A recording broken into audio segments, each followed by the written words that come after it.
క్షేత్రస్థాయిలో మా ఏకాగ్రతను దెబ్బతీయడానికి ప్రజల అటెన్షన్ డైవర్ట్ చేయడానికి మళ్ళీ ఈ కాక్ అండ్ బుల్ స్టోరీ ఒకటి తయారు చేసి ఏదో జరిగిపోయింది వాళ్ళ కేసీఆర్ గారిని ఏదో విచారిస్తున్నారు, గ్రిల్ చేస్తున్నారు అంటూ కథనాలు వడ్డించి వార్చిన మరి ఈ ప్రభుత్వ అధికారులు వారికి ఇవాళ ఇతోధికంగా ఆదేశాలు ఇస్తున్న కాంగ్రెస్ పార్టీ పెద్దలు చూస్తూ ఉంటే మాకు అర్థం కావట్లేదు.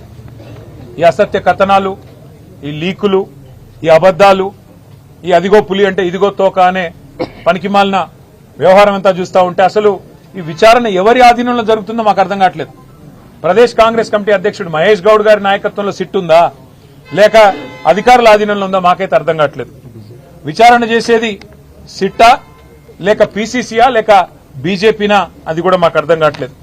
వాళ్ళ రాష్ట్రంలో ఎంత దయనీయమైన పరిస్థితులున్నాయంటే నిన్నటికి నిన్న హైదరాబాద్ నడిబొడ్డున కోటిలో సుల్తాన్ బజార్ పరిధిలో పొద్దున 8 గంటలకి తుపాకీతో కాల్పులు జరిపి లక్షల రూపాయలు దొంగలు ఎత్తుకొని పోయినా వారి గురించి పట్టించుకునే నాదుడు గాని ఈ రాష్ట్రంలో ఇంత దిగజారిన శాంతి భద్రతల గురించి పర్యవేక్షించేవాడు గాని సమీక్ష చేసేవాడు గాని ఈ రాష్ట్రంలో ఎవరు లేరు.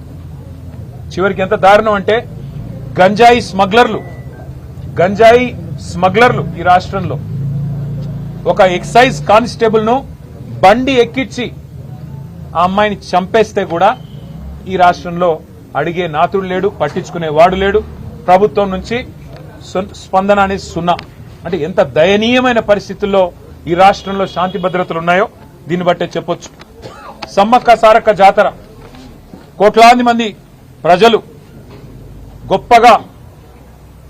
గొప్ప జాతరగా తెలంగాణ కుంభమేళగా జరిగే అద్భుతమైన పండుగ, తెలంగాణ ప్రజలకు అత్యంత ప్రీతిపాత్రమైన పండుగ.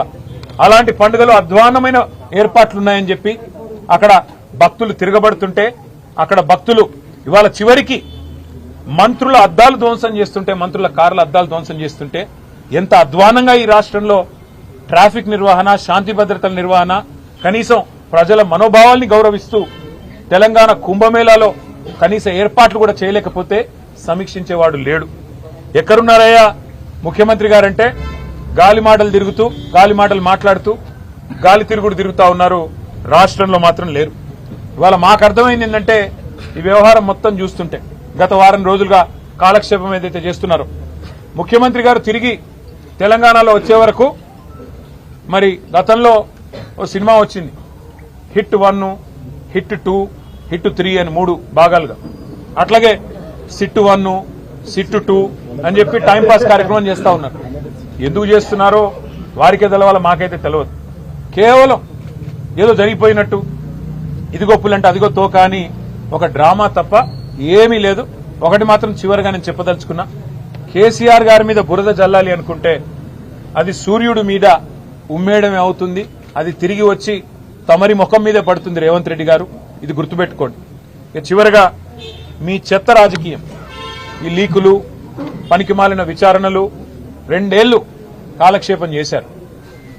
50-60 ట్రిప్పులు కొట్టినట్టున్నారు ఢిల్లీకి. ప్రతి వారం ఢిల్లీకి పోవాలి, కాంగ్రెస్ కు మూటలు సమర్పించుకోవాలి. కాంగ్రెస్ కు మూటలు ఇవ్వకపోతే కాంగ్రెస్ పెద్దలకు మీ సీటు పోతుంది.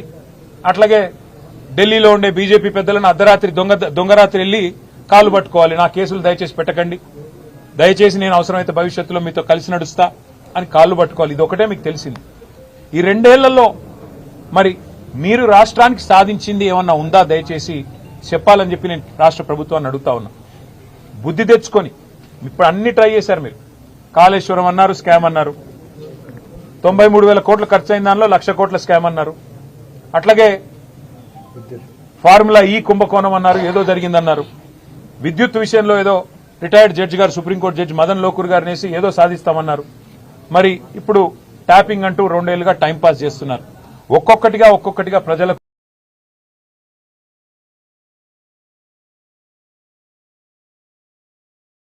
అధికారులే అట్లాంటిది ఏమీ లేదు, అంతా బోగస్ అని కొట్టేసే పరిస్థితి.